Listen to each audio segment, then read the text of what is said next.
Jadi saya berani mengatakan bahwa kitabnya orang Yahudi dan kitabnya orang Kristen itu bukan Taurat dan Injil yang dimaksud oleh Quran.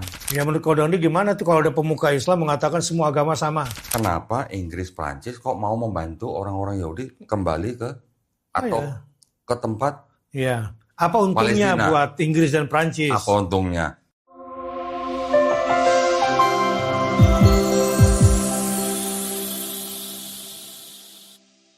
Bismillahirrahmanirrahim. Assalamualaikum warahmatullahi wabarakatuh. Berjumpa lagi bersama saya di UBN Podcast untuk Bangsa dan Negara.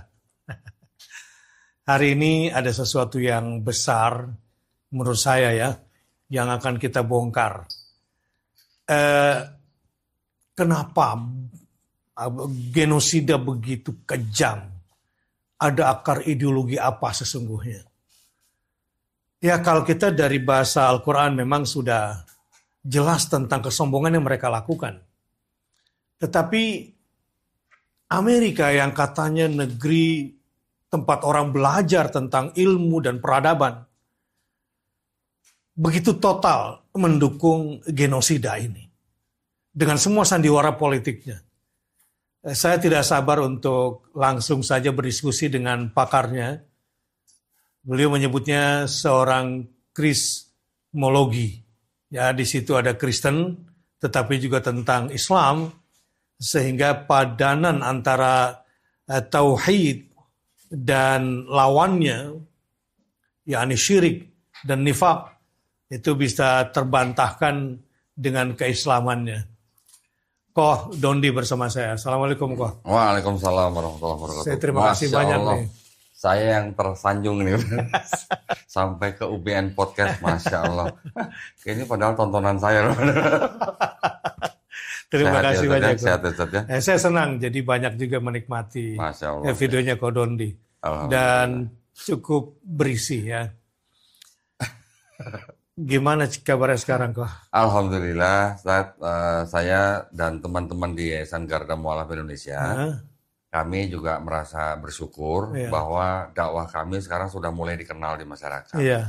Karena memang dari awal tujuan kami adalah untuk mensosialisasikan ilmu kristologi yang mempelajari tentang kekristenan, tetapi juga digabungkan dengan seluk-beluk Islam, yaitu ilmu Islamologi. Baru tuh, kalau kita dulu kenalnya cuma Kristologi. Kristologi ya. Nah, jadi sekarang kita harus gabungkan. Kenapa? Karena Islam juga diserang. Oh gitu. Ya kan? Islam juga diserang. Islam juga menerima syubhat-syubhat. Jadi kita kan juga harus membela Islamnya juga. Gitu Banyak ayat-ayat Quran yang ternyata dipakai oleh kalangan mereka untuk memurtadkan orang Islam. Jadi orang Islam yang murtad karena ayat Quran tuh banyak. Nah, karena ayat Quran ditafsirkan dengan kacamata mereka. Contohnya satu aja kok yang sering mereka buat apa misalnya? Paling banyak begini Ustaz. Quran surat Maryam. Ayat ke-71.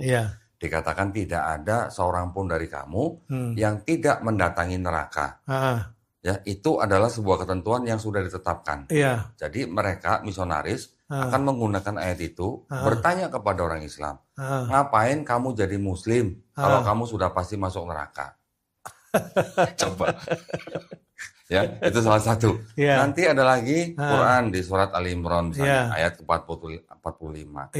Nabi Isa alaihissalam disebut sebagai kalimatullah. Tuh, lihat Nabi Isa tuh kalimatullah, firman Allah. Sama dengan di Bible. Di Bible, Yesus adalah firman yang menjelma jadi manusia. Salah satunya. Nanti ada lagi yang menggunakan ayat Ustaz. Tapi penafsirannya lucu begini. Mereka mengutip Quran surat Maryam ayat ke-33.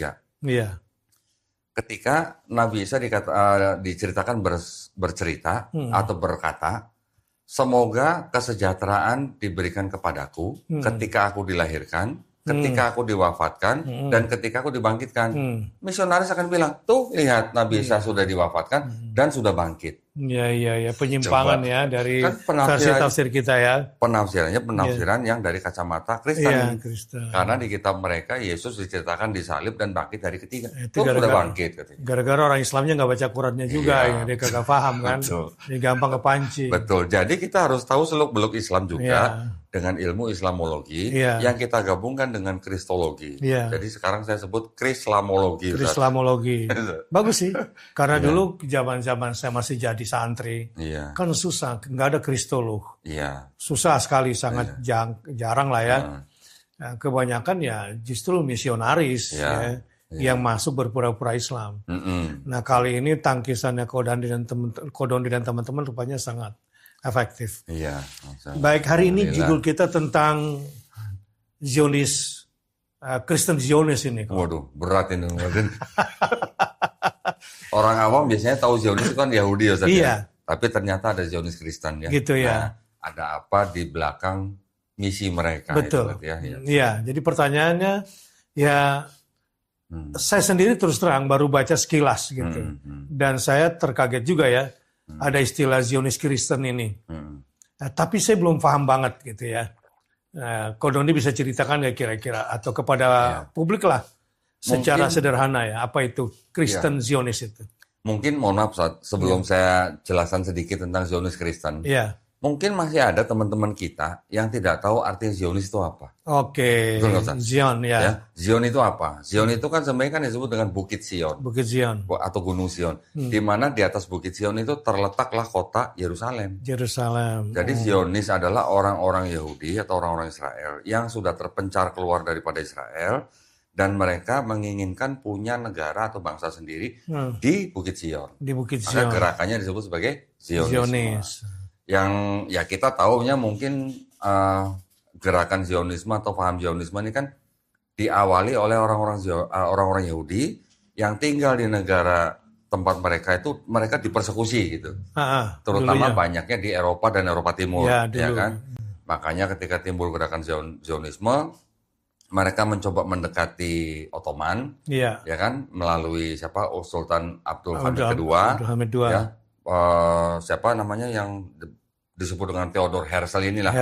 Dia ingin mendapatkan tanah di Yerusalem. Tahun 1897 ditolak, tahun 1901 ditolak. Mereka terus berupaya sampai mereka punya negara sendiri. Sampai akhirnya mereka menggunakan Inggris dan Prancis, sampai terjadilah perjanjian Sykes-Picot, perjanjian Balfour, akhirnya mereka bisa nyebrang sampai ke sana. Orang awam taunya begitu ya. Tapi ternyata kan pertanyaan kita kan jadi begini, kenapa Inggris, Prancis kok mau membantu orang-orang Yahudi kembali ke ke tempat apa untungnya Palestina. Buat Inggris dan Prancis? Apa untungnya? Ternyata itu memang ada, nggak semua ya Ustaz ya, ada Kristen juga yang setuju dengan paham Zionis itu. Artinya ada sebagian kalangan Kristen yang setuju membantu Yahudi untuk kembali ke Palestina. Dan sampai mereka berusaha melalui, dulu kan namanya Liga Bangsa-Bangsa Ustaz ya. Tahun berapa sampai akhirnya tahun 1947 Liga Bangsa-Bangsa memberikan landasan untuk berdirinya negara Israel atau negara Israel. Tahun 48. 1948 baru menjadi negara Israel merdeka. Ternyata dari mereka itu di belakangnya ada pihak-pihak Kristen yang juga setuju dengan Zionis itu, yang mana mereka punya pandangan sama, ada yang dari teologisnya tapi juga ada dari politiknya gitu kan. Teologisnya, mereka berdasarkan kitab yang disebut dengan Bible-nya orang Kristen, di mana Bible-nya orang Kristen itu itu sebenarnya 2/3-nya itu punya orang Yahudi. 2/3-nya? 2/3-nya, yang disebut dengan Perjanjian Lama. Perjanjian Lama. Di dalam Perjanjian Lama memang diceritakan dari masa penciptaan sampai nabi-nabi kecil. Torah itu ya? Tanah lebih tepatnya. Tanah. Kalau Torah itu bagian dari tanah. Tanah itu adalah 3 kelompok kitab yang disebut dengan Torah, Nevi'im, dan Ketuvim. Torah 5 kitab Musa, Nevi'im kisah nabi-nabi, Ketuvim tulisan-tulisan orang bijak. 3 kelompok ini disebut tanah. Nah, tanah ini yang akhirnya menjadi perjanjian lamanya orang Kristen. Tetapi terjemahan dan penafsirannya itu sudah diubah-ubah oleh Kristen.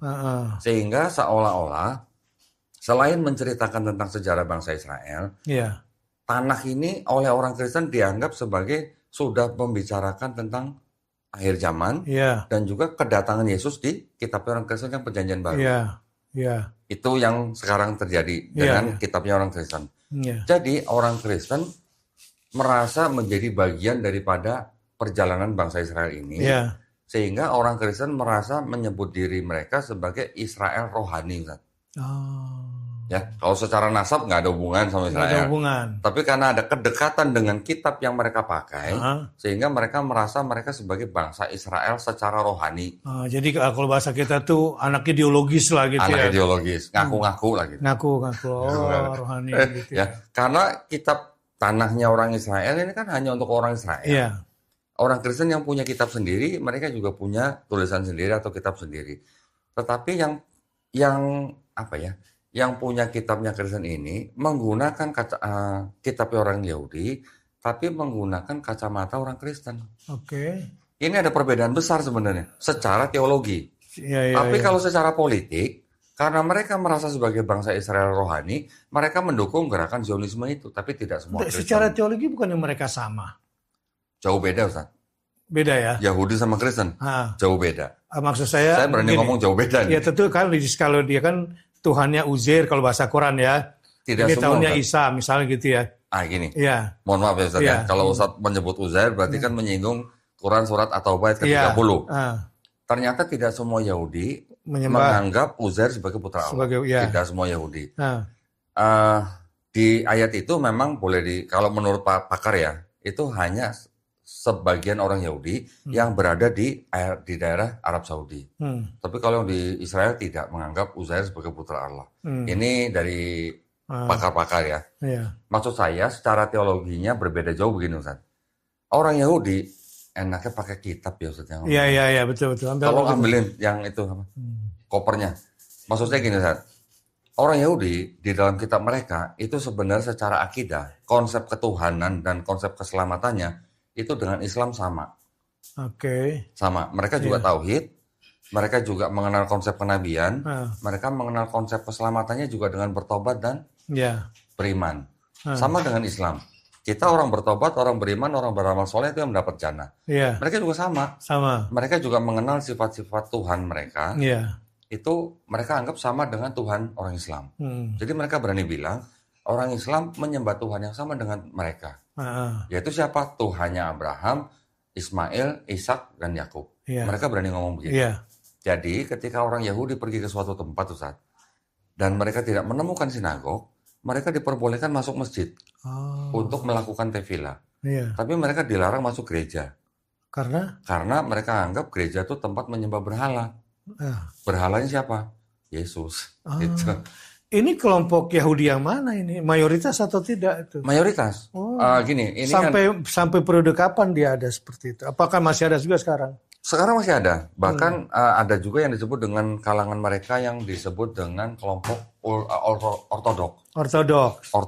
Dan juga ada yang sampai ultra ortodok. Di bawahnya mereka nanti ada kelompok Yahudi yang disebut dengan Natura Cartae yang tidak setuju pendirian negara Israel. Tidak setuju. Karena apa? Karena buat mereka berdasarkan kitabnya yang mereka pakai sendiri, Tanakh, yang sama dengan dipakai sama Netanyahu, itu penafsirannya berbeda. Buat orang-orang Yahudi yang anti negara Israel dengan Netanyahu, sama kitabnya. Sama. Beda penafsiran.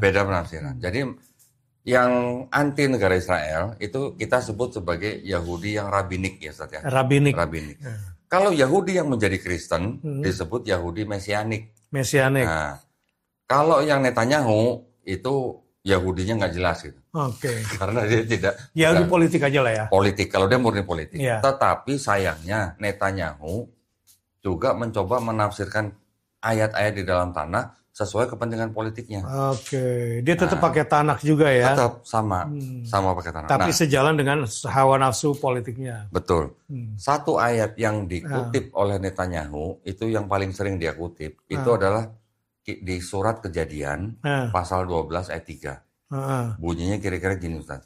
Aku akan memberkati engkau. Ya. Kita baca aja. Saya baca biar nggak salah ya Ustaz ya.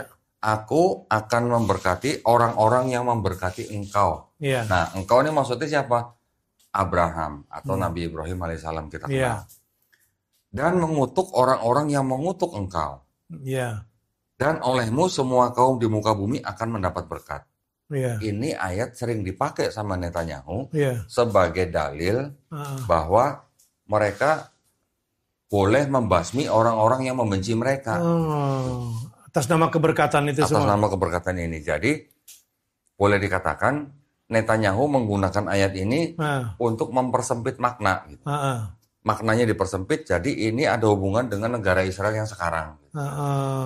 Padahal ayat ini boleh dikatakan konteksnya kan tidak sampai sekarang. Ini hanya konteksnya pada saat itu gitu.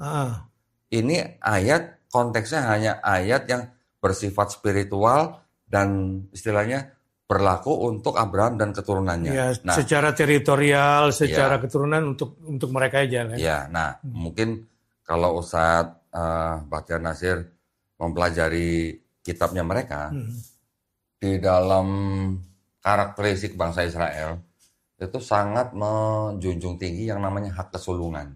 Hak kesulungan? Apa itu? Hak kesulungan anak laki-laki. Oh, anak sulung ya? Anak sulung. Jadi anak sulung itu mendapatkan hak yang paling utama gitu di dalam mereka.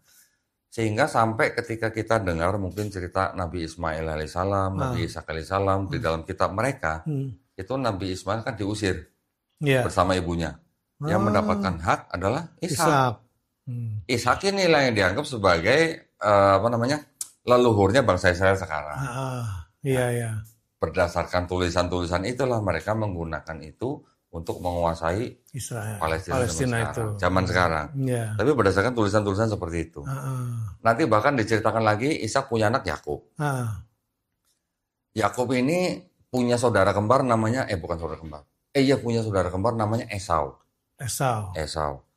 Esau ini jadi pemburu. Yakub ini mengelabui ayahnya sendiri dengan mengaku sebagai Yakub untuk mendapatkan hak sulung, dibantu oleh ibunya, gitu. Ya, jadi hak sulung itu buat mereka memang sangat-sangat yang penting. Menipu ini bukan Yakub, Esaunya mas. Yakubnya yang menipu. Yakub yang kita kenal sebagai Nabi Yakub menipu bapaknya dengan berpura-pura sebagai Esau, mengenakan baju binatang kulit binatang, sampai diberkati oleh ayahnya. Ayahnya, kamulah anak sulung. Itu sampai begitu ya. Ini hanya latar belakang ya supaya yang mendengar. Dan itu tertulis di dalam kitab. Dalam kitab apa itu? Di Kejadian. Di dalam Kejadian. Itu tertulis. Jadi kalau kita sebagai di luar agama itu, kan kita bisa memandangnya dengan kejadian yang sekarang, dengan keadaan yang sekarang, bisa jadi itu adalah memang naskah-naskah yang dipakai oleh pemerintah sekarang sebagai dalil pegangan mereka untuk melakukan kebijakan politik mereka sekarang gitu. Nah ya, jadi mereka merasa bahwa tanah Palestina itu memang diperuntukkan bagi mereka. Landasannya tafsir itu. Enggak cuma itu aja, ada lagi Ustaz. Ya. Setelah kejadian ada kitab yang namanya Keluaran. Keluaran ini menceritakan Nabi Musa. Ya, kita kenal Nabi Musa alaihissalam. Yang membawa bangsa Israel keluar dari Mesir masuk ke tanah Israel. Selama perjalanan 40 tahun nih, berputar-putar di situ sampai akhirnya masuk ke Israel dengan mengalahkan atau mengalahkan kota Yeriko namanya di sebelah timur Yerusalem. Nah, jadi kalau versi mereka berarti Musa berhasil masuk ke Yerusalem. Musanya tidak ikut masuk. Musanya mati sebelum bangsa Israel masuk sana. Yang membawa bangsa Israel masuk adalah penerus Nabi Musa yang kita kenal sebagai Nabi Yosua bin Nun. Yusak. Jadi dengan cerita-cerita seperti itu kan bisa dipakai oleh orang-orang Zionis Yahudi yang mana mereka mengaku bahwa itulah tanah yang dijanjikan buat mereka. Gitu. Ya kan? Padahal mereka bukan penduduk asli situ. Bukan. Gitu. Karena mereka masuk situ pun lewat perang gitu dengan mengalahkan Yeriko gitu. Harus perang. Kalau versi Quran kan mereka ngomong kamu perang. Iya. Nah, jadi kalau kita orang di luar agama mereka, kita melihat kan bisa juga ya apa susahnya menulis ini untuk kepentingan bangsa mereka. Gitu kan? Walaupun kita di Quran sering mendengar bahwa Allah SWT sudah memberikan kitab Taurat, kitab Zabur, kitab Injil kepada Bani Israel. Banyak juga orang Islam yang masih berpikir bahwa kitabnya orang Yahudi itulah Taurat yang dimaksud Quran. Benar, Ustaz? Itu versi dia ya? Enggak, kitanya orang Islam. Oke, versi kita. Kita orang Islam, kadang ketika melihat kitabnya orang Yahudi, itulah Taurat yang dimaksud Quran. Yang kita maksud. Atau kitabnya orang Kristen, itulah Injil yang dimaksud Quran. Sebagian kita beranggapan seperti itu. Sebagian, masih ada yang begitu. Bahkan saya juga sebenarnya sedikit prihatin. Iya. Ketika ada teman-teman kita, Muslim, bahkan Ustadz, menyebut kitab mereka dengan sebutan Injil. Itu sebenarnya tidak tepat. Tidak tepat, karena udah banyak perubahan ya. Iya. Jadi maksud saya, Injil di dalam Quran itu kan cuma satu, yang diterima oleh Nabi Isa alaihissalam. Untuk Bani Israel pada zaman itu, cuma satu. Kata kitab sendiri dalam Quran konteksnya kan bisa juga hukum, ketetapan, perintah, aturan. Belum tentu harus berupa buku gitu. Sedangkan yang di dalam kitabnya orang Kristen, yang mereka sebut Injil, itu ada Injil Matius, Injil Markus, Injil Lukas, Injil Yohanes. Itu bukan Injil yang diterima Nabi Isa alaihissalam. Itu versi sahabatnya lah ya. Pengikutnya? Bukan juga. Saya mau nanya Ustadz nih. Ustadz nih kan lebih ahli dalam ilmu Islam dibandingkan saya. Pernah nggak Ustadz Bahtiar Nasir membaca di dalam Quran atau di hadis yang sahih, Nabi Musa alaihissalam dan pengikutnya menulis kitab Taurat? Enggak lah. Pernah nggak Ustadz membaca Nabi Isa alaihissalam dan Hawariyun menulis kitab Injil? Nggak ada. Pernah nggak Ustadz Bahtiar Nasir membaca ayat Quran, kami yang menurunkan Taurat atau kami yang menurunkan Injil dan kami pula yang menjaganya? Enggak, istilah itu enggak ada. Enggak ada, ada Quran aja. Kalau begitu bagaimana kita yakin kitab mereka adalah Taurat dan Injil yang dimaksud Quran? Iya. Oke. Jadi saya berani mengatakan bahwa kitabnya orang Yahudi dan kitabnya orang Kristen itu bukan Taurat dan Injil yang dimaksud oleh Quran. Oke. Itu maksud saya. Ya, kita sebut aja Bible ya. Bible gitu aja Ustaz. Ya modern dikit lah pakai bahasa Inggris. Bahasa mereka ya. Iya. Paling jauh Holy Bible. Paling jauh. Tapi itu bukan Taurat dan Injil yang dimaksud Quran. Karena Quran juga sudah berani menyatakan bahwa mereka Bani Israel sebelumnya sudah mengubah-ubah, ya kan? Bahkan ketika Nabi Isa alaihissalam diutus kepada Bani Israel, itu juga mereka sudah berani mengubah-ubah. Bahkan Quran juga sudah berani mengatakan bahwa yang disebut sebagai berasal dari Allah ternyata bukan. Itu semua sudah saya buktikan, Ustaz. Jadi Zionis Kristen ini berarti punya landasan-landasan teologis itu semua ya. Iya. Nah, sehingga mereka mengatakan bahwa apa yang mereka lakukan ini adalah sah ya, berdasarkan teks-teks kitab suci mereka. Jadi teologi atau pemahaman Zionisnya Yahudi dan pemahaman Zionisnya Kristen, Ustaz, sebagian Kristen ini sebenarnya tidak 100% sama. Kalau yang Zionisnya orang Yahudi, mereka murni ingin punya negara sendiri. Dengan apapun caranya. Tapi kalau yang Zionis Kristen, ini mereka ingin membantu orang-orang Yahudi itu mempunyai negara mereka sendiri, tapi mereka punya agenda di belakangnya. Apa itu? Agenda di belakangnya apa? Mereka ingin menjadikan orang-orang Yahudi itu masuk Kristen. Sebentar sebelum ke sana. Lokasinya berbeda nggak antara dua kelompok ini? Apakah harus di Bukit Zion? Iya. Kan mereka pernah punya rencana juga sebelumnya, ada yang selain di Zion ini kan, rencana-rencana bersama Inggris dulu. Setahu saya kalau kita bicara Zionisme, itu tempatnya cuma di Yerusalem aja. Tidak ada tempat lain. Karena gini, orang Yahudi punya kitab sendiri, Tanakh. Di Tanakh ini ada konsep Mesias. Ada Mesias yang akan datang. Kristen mengklaim bahwa Mesias yang dimaksud dalam kitab Yahudi itulah Yesus. Dan mereka juga punya kitab lagi yang disebut dengan Wahyu, yang meramalkan bahwa Yesus itu nanti kan akan datang lagi kedua kali. Yang kedua kalinya. Kita Islam juga punya hal yang sama.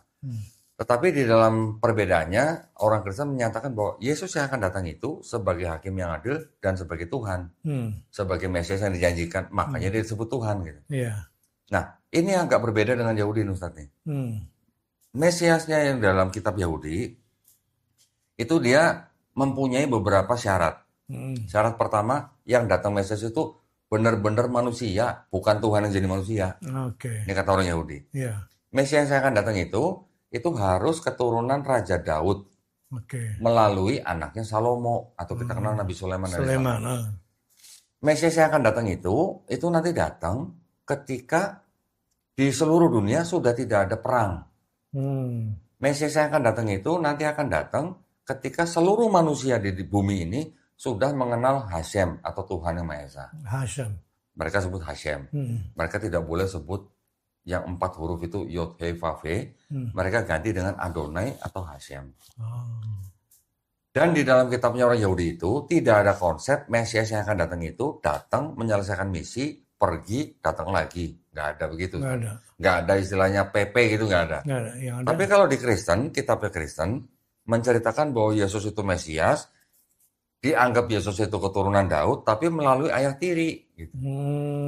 Ayah tiri ini suaminya Maria. Kalau kita di Islam, kita mengenal sosok ibunda daripada Nabi Isa alaihissalam, Maryam tidak punya suami. Tidak punya suami. Tapi kalau di kitab Kristen punya suami.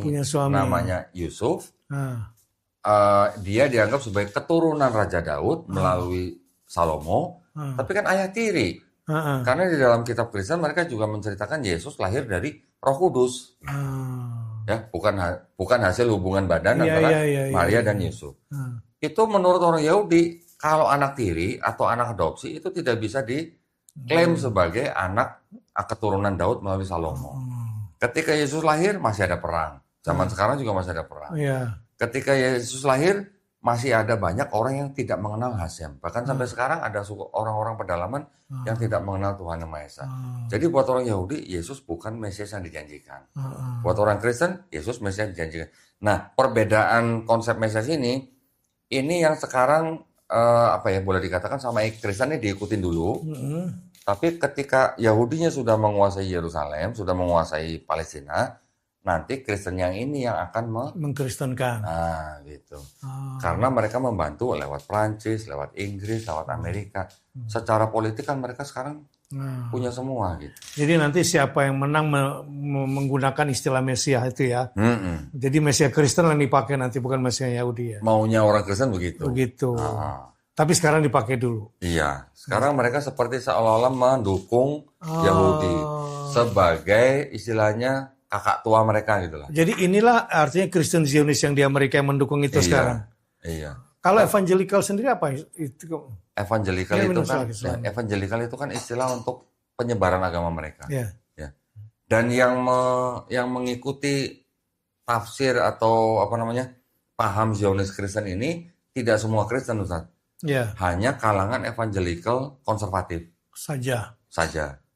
Katolik sendiri melalui pausnya mereka tidak mau mengikuti Zionis. Jadi paus menganggap bahwa ayat yang tadi dipakai atau dikutip oleh Bibi Netanyahu itu sebenarnya berlaku untuk semua umat manusia, bukan untuk Israel zaman sekarang aja gitu. Jadi ada perbedaan Ustaz nih antara tafsir Zionis Kristen dan tafsir Kristen Arus Utama. Ini ada perbedaan. Ya. Makanya Paus kan juga menyerukan bahwa di Yerusalem itu harusnya menjadi kota yang penuh damai, bukan kota yang sekarang penuh dengan perang. Gitu. Ya, ini ada perbedaan. Menurut kalangan akademisi sendiri menganggap bahwa pernyataan Netanyahu dengan menyebut-nyebut Kejadian 12 ayat 3 sebagai dasar mereka melakukan tindakan genosida, menurut kalangan akademisi itu adalah sebuah anakronisme. Anakronisme itu artinya menyebutkan sesuatu yang kuno untuk zaman sekarang gitu. Jadi tidak sama zamannya atau tidak sesuai zamannya. Sebenarnya ayat itu untuk zaman dulu, tapi dipakai sama Netanyahu untuk zaman sekarang. Sekarang arus orang Kristen Zionis ini di Eropa Amerika besar nggak sih? Sebenarnya boleh dibilang besar atau tidak terlalu besar saja. Tapi yang jelas pengaruhnya yang besar. Pengaruhnya yang besar maksudnya mereka masih bisa punya kemampuan untuk mempengaruhi pemerintah yang jadi berkuasa. Selain gerakan teologis mereka juga lakukan gerakan politik ya? Betul. Seberapa besar pengaruhnya dengan Republikan dan Trump? Sekarang gini Ustaz.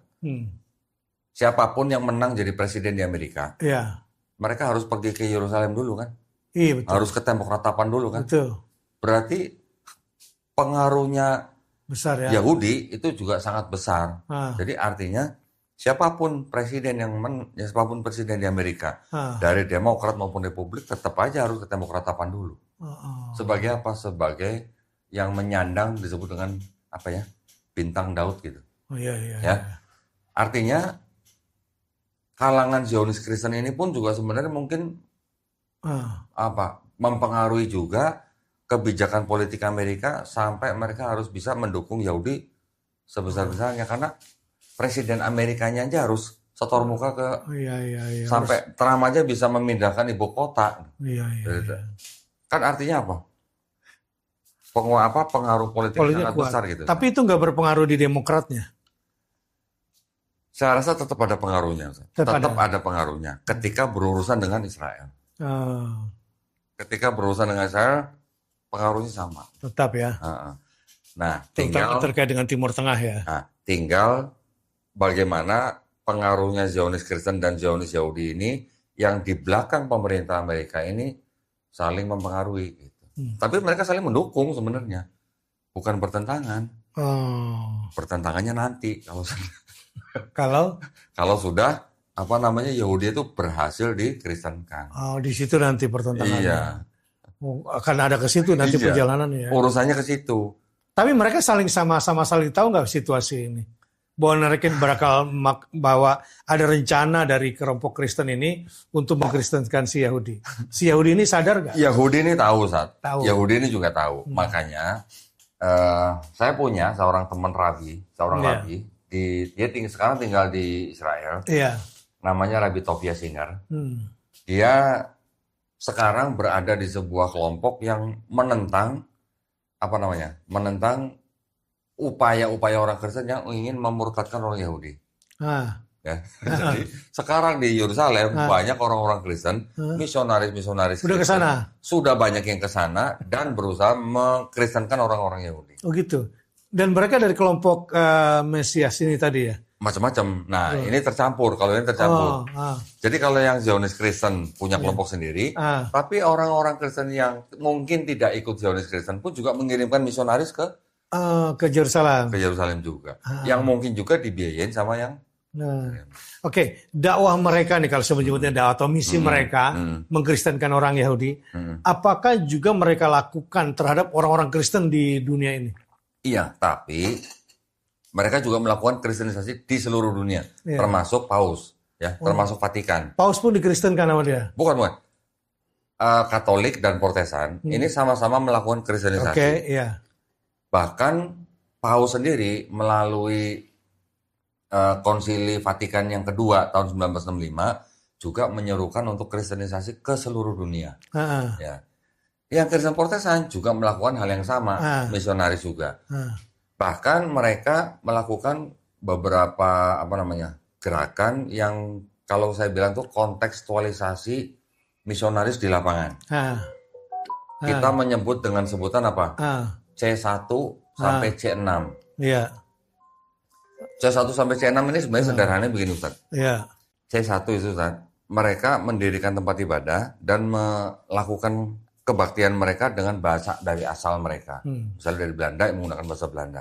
C2 menggunakan bahasa lokal. C3 selain bahasa lokal menerima budaya dan tradisi lokal. C4 selain menerima bahasa lokal, menerima budaya dan tradisi lokal, sudah menerima budaya dan tradisi Islam. C5 sudah berpenampilan seperti orang Islam. Sudah menggunakan atribut-atribut Islam. Tapi masih belum ngaku orang Islam. C6 sudah ngaku orang Islam, KTP Islam, sholat dan sebagainya, tapi sebenarnya dia misionaris. Udah gitu ya? Sudah begitu. Ustadz ingat dulu Snuk Hurgronya. Nah itu C6. Itu C6 itu ya? Udah mulai hafal Quran lah itu ya, dikit-dikit ya? Sudah belajar Quran, bahkan mengajarkan Quran kepada orang Islam. Itu C6. Sampai begitu. Itu dilakukan oleh dua kelompok ini? Atau berbeda polanya? Polanya mungkin mirip, tapi coraknya mungkin berbeda. C6 ini tadi dilakukan oleh Katolik atau oleh Protestan? Protestan.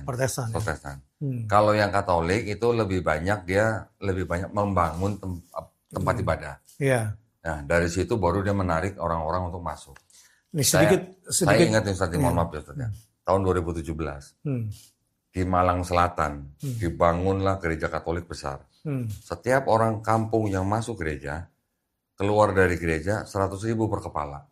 Oh. Dengan ini. Iya. Itu salah satu caranya mereka. Iya. Orang kampung 100.000 tahun 2017 bisa buat makan seminggu, Sat. Iya, udah cukup. Gitu maksudnya. Langsung dibaptis tuh. Nggak tahu dibaptis atau enggak. Kalau baptis kan nggak harus langsung datang pertama kali baptis. Nggak harus ya. Baptis tuh bisa setelah berapa bulan baru dibaptis. Tapi yang jelas sudah member lah ya. Sudah member. Udah bisa laporan ke atas. Sudah. Bahwa ini keberhasilannya udah begini. Betul. Gitu. Nah, cara-cara seperti itu dilakukan di banyak tempat, Ustaz. Itu setelah mendapatkan itu biasanya dapat cair juga nggak dari atas? Saya nggak tahu persis, Ustaz ya. Tapi kalau yang jelas, yang namanya biaya untuk kristenisasi itu memang sangat besar. Besar kan? Sangat besar.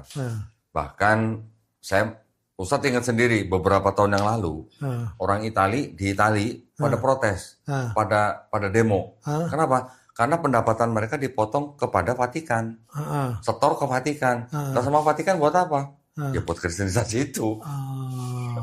Akhirnya sekarang orang-orang Itali pada nggak mau dipotong lagi. Nggak mau bayar pajak lagi gereja gitu. Itu pajak ya, bukan semacam zakat ya, bukan? Pajak, itu pajak, bukan perpuluhan. Bukan perpuluhan. Kalau perpuluhan lain lagi. Jadi dia kena 2 kali potong? Bisa 3 kali malah. Oh ya, apa aja? Contoh begini. Perpuluhan, pajak sama? Kalau Katolik itu tidak terlalu memungut perpuluhan. Yang lebih memungut perpuluhan itu di kalangan Protestan.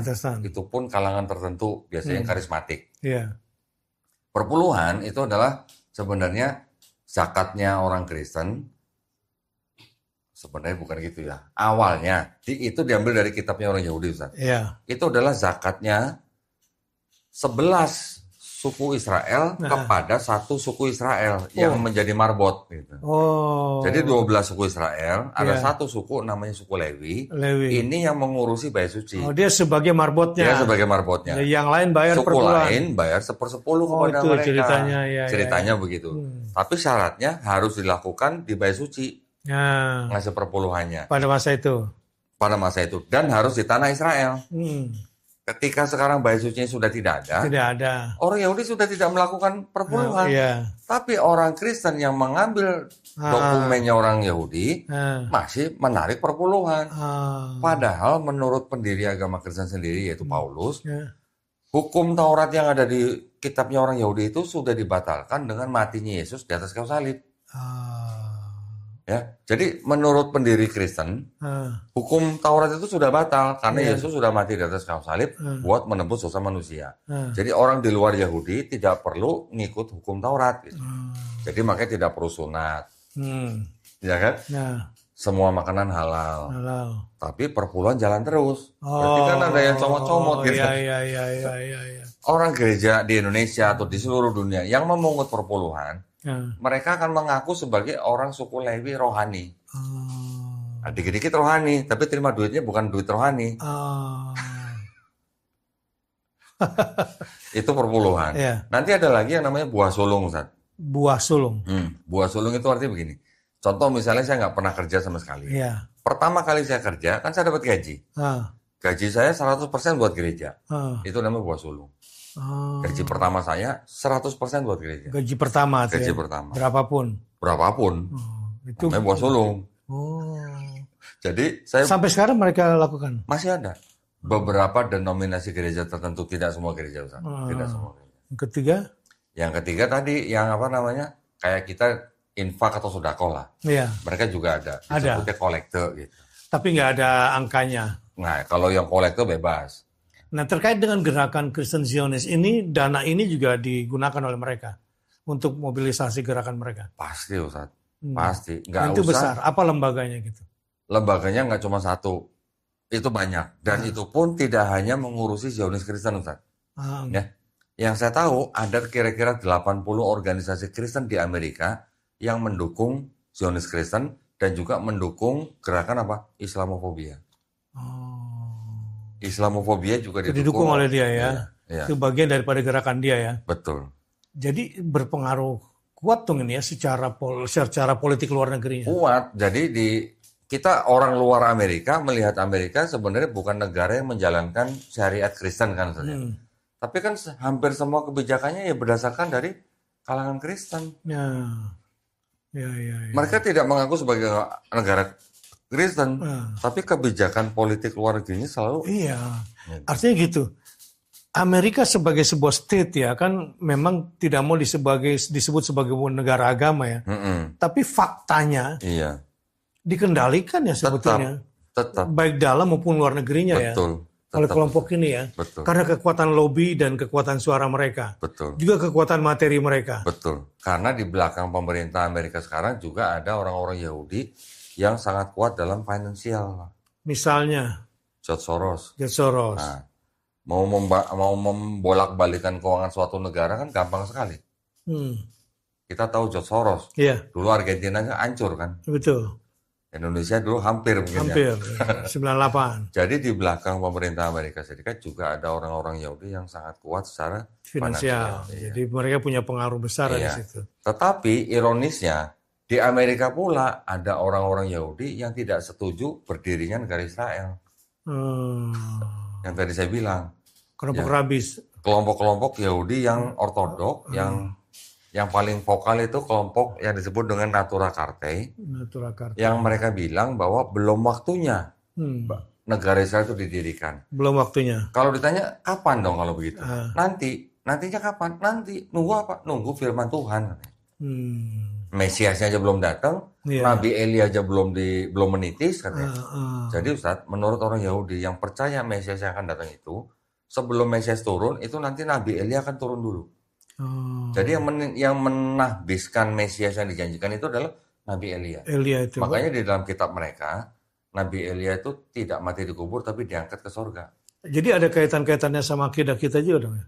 Ada irisan-irisan. Irisan-irisannya kayaknya ada ya? Ada. Iya, turunnya Isa gitu. Tapi Elia ini saya nggak tahu. Bukan. Kalau mereka Yahudi tidak percaya Nabi Isa akan turun lagi. Nggak yang tadi itu. Tapi Mesias. Iya. Nah, Mesias yang akan turun lagi ini, menurut kalangan Yahudi Rabbinik, itu bernama Daud. Oh, namanya Daud. Namanya Daud. Itu ada ayatnya di dalam kitab mereka. Tapi sama Kristen diklaim namanya Yesus. Gitu. Kalau di Islam, Mahdi. Kalau di Islam kan kita tidak mengenal konsep Mesias itu beda gitu. Dengan Kristen dan Yahudi. Kalau Yahudi dan Kristen, kata Mesias sendiri itu kan artinya sebenarnya yang diurapi. Jadi seorang raja ditahbiskan, itu diurapi kepalanya dengan minyak. Itu disebut dengan Mesias, seorang Mesias. Kemudian Mesias itu selain raja juga bisa imam. Imam yang tadi mesti di bait suci. Atau bisa juga nabi. Pokoknya diurapi disebut Mesias. Kalau kita kan Al-Masih untuk gelarnya Nabi Isa alaihissalam. Itu kan bukan dalam konteks dia sebagai raja atau sebagai imam. Dia kan hanya nabi yang mempunyai kekuatan atau mukjizat yang diizinkan Allah SWT dengan menyembuhkan orang sakit atau membangkitkan orang mati dengan cara mengusap gitu. Iya. Nah, jadi kalau Al-Masih yang kita tahu dalam Islam, literalnya atau artinya mengusap. Tapi kalau Yahudi dan Kristen yang diurapi. Gitu. Yang diurapi, gitu maksudnya. Bedanya di situ. Kok ada satu lagi nih tentang Christian United for Israel, QV ini. Bisa dijelaskan nggak hubungannya antara kelompok gereja ini sama Kristen Zionis itu? Kira-kira ada kaitannya nggak? Dan ini kan mereka juga bisa memobilisasi sampai 10 juta suara di Amerika. Dan ini sangat kuat mendukung politik pro-Israel atas nama politik luar negeri Amerika. Iya, tentu saja Ustaz, yang di dalam kelompok itu adalah memang berasal dari kalangan orang-orang Kristen yang mengikuti Zionis Kristen. Ya, mereka bisa dapat suara itu pun belum tentu mereka murni mengeluarkan visi dan misi yang sesungguhnya, kan? Yeah. Jadi mereka bisa aja mereka menggunakan agenda lain atau kampanye lain untuk mendapatkan suara 10 juta orang itu. Tetapi yang jelas dari setiap suara yang mereka dapat itu kan dukungan sampai ke Israelnya kan memang kita bisa melihat nyata ya. Tapi digunakan untuk apanya kan itu yang juga belum tentu. Ya, mereka sendiri juga sampai sekarang mungkin belum tentu bisa melihat hasilnya seperti yang sesuai harapan orang-orang Amerika gitu. Tentu saja kalau kita melihat misalnya ketika Israel melakukan langkah-langkah yang secara fisik ya, katakanlah pemindahan ibu kota, pemindahan ibu kota ke Yerusalem misalnya. Ya, kalau memindahkan ibu kota itu sih mungkin tidak terlalu bukan agenda utama lah. Bukan agenda, tapi mungkin itu hanya salah satu pembuka jalan gitu. Iya. Tapi sebenarnya agenda utamanya itu nanti gitu. Ini belum selesai urusannya sebenarnya. Nanti orang-orang Kristen yang itu nanti akan mengharapkan orang-orang Yahudi yang di sana itu akan masuk Kristen. Nah, kalau mau dibilang penggalangan, itu target jauhnya ke situ ya. Target jauhnya ke situ. Karena itu tadi kejadian 12 ayat 3. Yang ditafsirkan Netanyahu ini, yang ditafsirkan sama Zionis Kristen beda ternyata juga nih. Yang Zionis Kristen dengan Kristen Arus sama beda lagi. Kira-kira pengaruhnya Zionis Kristen ala Amerika nih, itu menyebar nggak sih ke Eropa atau ke Amerika? Ada di juga. Inggris, Prancis juga itu ada. Ada gerakan ini. Jadi mereka terkoneksi semua tuh ya? Ada pasti. Cuman memang tidak terlalu mencolok gitu ya. Tidak terlalu mencolok. Bagaimana mereka menggunakan media, budaya pop, lembaga pendidikan untuk menyebarkan teologi politik mereka itu? Zionisnya. Kita mungkin nggak usah jauh-jauh di Eropa ya Ustaz ya. Yeah. Di Indonesia ada nggak orang Kristen yang mendukung Israel? Banyak lah. Ada. Iya. Itu juga bagian dari orang-orang Kristen yang Zionis berarti. Iya, sering tampil di TV sama si Hussein kan. Nah itu dia. Itu saya bilang bisa jadi dia adalah bagian daripada Kristen Zionis. Bisa jadi dia wakil yang dari sana gitu. Ya. Sekarang hubungannya apa gitu? Dia bukan bangsa Israel, tapi kenapa dia membela orang Israel? Itu saya bilang, mereka mengaku sebagai Israel rohani. Iya. Berarti gini, sekarang kita masuk ke segmen 3 nih kok. Ya, tadi sudah bicara teologinya, kita bicara politiknya, sekarang ke Indonesia nih. Kelompok mereka. Dalam konteks Indonesia yang mayoritas Muslim, apakah ada bentuk soft power atau pengaruh ideologi Zionis Kristen yang masuk lewat jalur budaya kah, lembaga sosial kah, atau gereja-gereja tertentu? Ustadz pernah dengar kejadian beberapa waktu yang lalu di Indonesia Timur? Iya, Manado ya. Ada kelompok yang mengaku sebagai pendukung Israel. Iya, betul. Kira-kira bisa nggak mereka dibiayai dari sana? Mungkin. Bisa aja. Sangat mungkin. Nah itu maksud saya Ustaz. Iya. Jadi di Indonesia juga ada Zionis Kristen. Iya. Ya saya nggak usah sebutin kelompoknya lah ya. Iya. Orang individunya dan berupa kelompok memang ada. Iya. Bahkan mereka ya berani mengibarkan bendera Israel kan di Indonesia ya. Betul. Nah, sekarang orang Kristen kan tidak ada hubungannya dengan Zionisnya Yahudi sebenarnya. Kok kenapa membela-bela Yahudi gitu? Iya. Mendukung Yahudi kalau mereka ngakunya sebagai Israel rohani juga sebenarnya masih kurang apa ya? Sama orang Yahudi sini juga diketawain kok. Iya. Orang Yahudi kalau ngeliat orang Kristen manggul salib di Yerusalem, orang Yahudinya ludah saat. Oh ya, kenapa? Ya mereka menganggap itu sebagai avodah zarah, penyembahan berhala. Itu berhala ya. Jadi salib itu bagi mereka berhala bagi si Yahudi. Iya. Banyak video-video di YouTube. Iya, ketika ada orang-orang Yahudi yang ketemu dengan orang Kristen lagi manggul salib, ada perayaan apa gitu, orang Yahudinya pasti meludah depan mereka. Kok di Indonesia, seberapa besar sih pengaruh Kristen Zionis ini terhadap Indonesia di gerakannya, baik dari sisi kemanusiaan, ya kalau ada bencana gitu, atau dari sisi pendidikan, atau dari sisi budaya gitu? Kalau dari sisi pendidikan sepertinya tidak masuk. Kalau dari sisi politik juga sepertinya sulit. Atau mungkin mereka tetap ada upaya, tapi sulit untuk merubah sikap politik Indonesia terhadap Israel. Saya rasa itu sulit. Kalau dari sisi, paling dari sisi apa ya? Dari sisi kayak semacam budaya dan komunitas, hanya untuk menciptakan sebuah paradigma baru gitu, Ustaz. Iya. Sepertinya itu, hanya ingin mencari keseimbangan bahwa Israel itu juga punya teman loh gitu. Iya. Sepertinya itu hanya itu aja. Gitu ya. Tapi kalau sampai masuk ke politik saya rasa enggak. Enggak ya. Sekarang gini kok. Kita kan lagi bicara nih objektifnya aja kan, informasi ya. Bagaimana seharusnya kita nih Muslim Indonesia tanpa ada kebencian ya, tanpa ada harus menyebarkan kebencian enggak. Tapi ya mereka jelas punya gerakan itu kan. Jadi secara politik luar negeri mereka kuat, bahkan mempengaruhi Timur Tengah. Mereka juga punya dana yang sangat besar. Kira-kira bagaimana seharusnya Muslim Indonesia dalam mengantisipasi mereka tanpa harus mengeluarkan nada kebencian? Kita tetap harus menyuarakan untuk membebaskan Palestina, udah itu aja, tetap itu aja. Kitanya yang harus lebih rutin, lebih giat, lebih gencar menyuarakan Free Palestine. Nah, teman-teman, ternyata isu bicara Free Palestine itu bukan cuma ngapain sih nolongin negara orang ya. Iya. Ternyata merupakan landasan kuat juga untuk membentengi iman kita ya. Betul.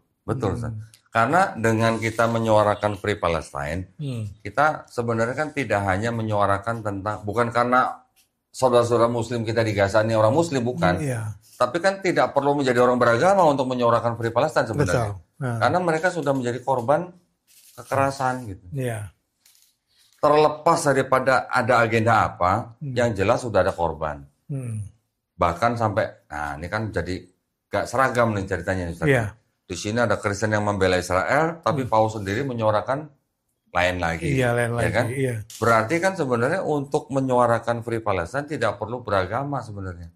Itu hanya butuh kemanusiaan. Iya. Gitu. Kok terakhir nih, membentengi keluarga Muslim dari infiltrasi doktrin Zionis di Indonesia. Zionis ya. Wah, kalau untuk membentengi dari doktrin Zionis, kita sebagai umat Islam, kita sih sebenarnya masih lebih aman daripada kita membentengi dari doktrin-doktrin Kristenisasi, Ustaz. Oh gitu ya? Iya. Karena gini, kalau kita sebagai umat Islam, terus... Bukannya Zionis itu masuknya dari Kristen dulu, baru kemudian ke Zionis? Arahnya beda, Ustaz. Beda ya? Arahnya beda. Kejauhannya? Yang namanya Kristenisasi dengan Zionis Kristen ini sebenarnya dua jalur yang berbeda. Oke. Jadi kalau buat saya sebenarnya buat kita orang Islam di Indonesia lebih penting kita memikirkan bagaimana kita menjaga iman dan akidah kita, anak kita, saudara kita dari upaya pendangkalan akidah dan pemurtadan. Pendangkalan akidah dalam bentuk apa yang biasa mereka lakukan untuk merusak akidah keluarga ini? Ya, contohnya yang tadi, contoh yang ayat-ayat Quran tadi saya sebutkan yang dipakai oleh misionaris untuk tidak percaya kepada Quran. Salah satunya itu. Nanti yang untuk langkah-langkah pemurtadannya mereka melakukan biasanya apa? Dengan misi pernikahan beda agama. Pernikahan beda agama. Atas nama kesetaraan lah ya. Nah, bisa aja nanti mereka pura-pura masuk Islam, menikah, setelah punya anak mereka kembali ke agama lamanya, si istrinya kan nggak bisa apa-apa. Nafkahnya ditanggung sama suami. Kalau tidak mau ikut suami, cerai. Pasti kebanyakan rata-rata daripada ikut suami. Itu banyak terjadi, Ustaz. Iya. Banyak ibu-ibu yang datang ke tempat saya, sudah bawa anak, ada yang umur 13 tahun, ada yang umur 17 tahun, dulunya nikah dengan orang Kristen yang masuk Islam, tetapi ketika anaknya sudah lahir, mereka kembali ke Kristen. Jadi orang Islam ini melakukan zina sekian belas tahun, sekian puluh tahun, ketika suaminya meninggal, baru mereka kembali ke Islam. Tapi kan kok sekarang ini kayak pendidikannya, doktrin ada ustadz-ustadznya, ada akademisinya yang mengajarkan agar kita saling mencintai sesama warga bangsa, sesama berbeda agama. Bahasan-bahasan ini kan bias ya, buat anak-anak, buat keluarga lah. Minimal bagaimana cara membentengi keluarga itu dari isu-isu seperti ini. Jadi kita juga harus kembali kepada dasarnya, Ustaz ya. Setiap warga negara di Indonesia diberikan kemerdekaan untuk memilih dan menjalankan agama masing-masing. Tetapi pemerintah juga punya aturan keputusan bersama dua menteri. Menteri Agama dan Menteri Dalam Negeri nomor 1 tahun 79, di mana di dalam bab 3 pasal 4 itu dilarang mensiarkan agama kepada orang atau kelompok orang yang sudah beragama. SKB 13. Tidak boleh. Dengan cara apa? Dengan cara sembako, brosur, majalah, pamflet, dan segala macam. Upaya-upaya itu masih dilanggar oleh kalangan mereka, Ustaz. Karena mereka memang diperintahkan dalam kitab mereka. Karena itu pergilah, jadikanlah semua bangsa muridku, baptislah mereka dalam nama Bapa dan Putra dan Roh Kudus. Perintahnya begitu. Gitu. Walaupun itu ayat tidak otentik, Ustaz ya. Saya bisa buktikan. Tetapi itu sudah dijadikan amanat agung buat mereka. Nah, maksud saya bagaimana kita melindungi iman dan akidah kita. Kita orang tua paling tidak harus tahu ilmu yang namanya Krislamologi. Mungkin tidak perlu dalam-dalam, tapi kita tahu bahwa perbandingan antara Kristen dan Islam itu begini loh, ya. Masing-masing punya akidah, masing-masing punya hak mengatakan bahwa agama ini yang benar, yang lain salah. Kita juga harus hati-hati dengan apa? Dengan liberalisme, dengan sekulerisme, dengan pluralisme.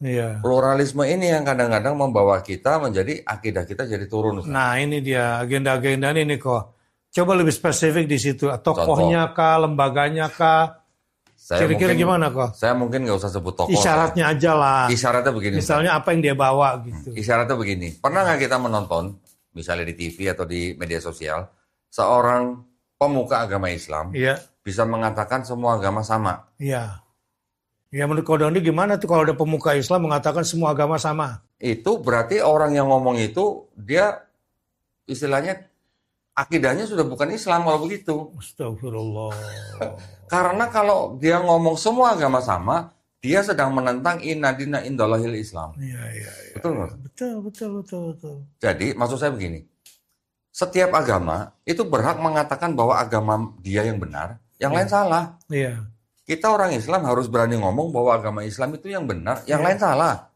Orang agama lain juga berhak mengatakan agama mereka yang benar, yang lain salah. Mereka mau bilang Islam salah juga nggak apa-apa. Tapi bukan berarti kan kita harus bermusuhan. Enggak. Ya, sebagai anak bangsa, kita tetap harus menjaga persatuan dan kesatuan negara Republik Indonesia. Tapi urusan agama masing-masing. Gitu.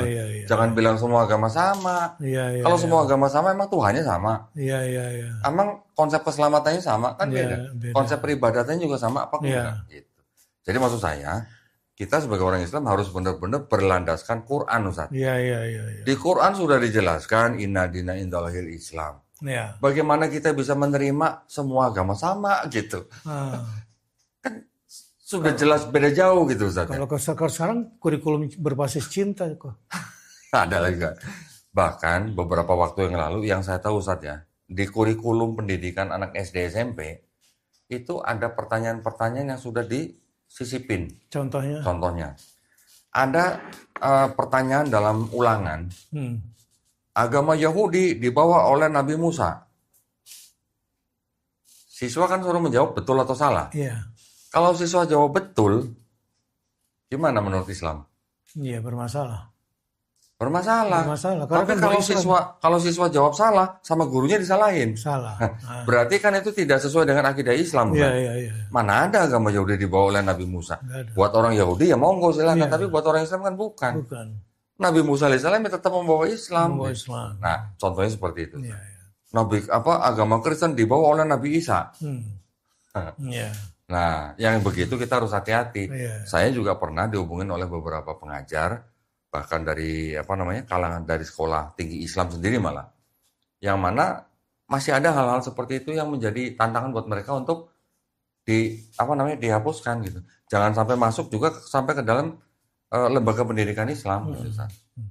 Nah, memang yang kurang dalam pandangan saya di setiap lembaga pendidikan Islam, pendidikan Islamnya bagus, tapi perbandingan dengan agama lain ini yang kurang tajam. Sudah ada, Ustaz. Sekarang disebut sebagai studi agama-agama. Dulu kan kita sebut perbandingan agama. Sekarang kita sebut studi agama-agama atau ilmu usuluddin. Tetapi di dalamnya saya sering diskusi dengan dosen-dosen studi agama-agama. Saya panggil Ustadz kan mengajarkan studi agama-agama. Iya betul. Berani nggak menyalahkan A membenarkan B? Nggak berani. Karena mereka hanya membandingkan, tidak berani membenarkan atau menyalahkan. Tapi kalau kristologi atau krislamologi, kita harus berani membenarkan Islam, agama kita, menyalahkan agama lain. Tapi bukan berarti kita memusuhi orangnya. Itu yang dari misi kita, Ustaz. Saya kira ini jadi closing yang baik ya. Mudah-mudahan ya. Jadi bukan berarti kita harus bermusuhan, bukan. Kita tetap harus menghormati, kita tetap harus bertoleransi, tapi urusan agama masing-masing. Lakum dinukum waliyadin. Sangat bermakna dan sangat tajam dengan closing yang baik. Terima kasih kok. Sama-sama, Ustaz. Mudah-mudahan nanti kita bisa lanjut nih. Insya Allah. Terutama di tema-tema keluarga, saya kira ini penting. Kalau gitu insya Allah izinkan saya undang Ustadz Batin Nasir yang dengan senang hati. Insya Allah Ustadz ya. Siap. Siap insya Allah. Insya Allah. Terima kasih sahabat. Assalamualaikum warahmatullahi wabarakatuh.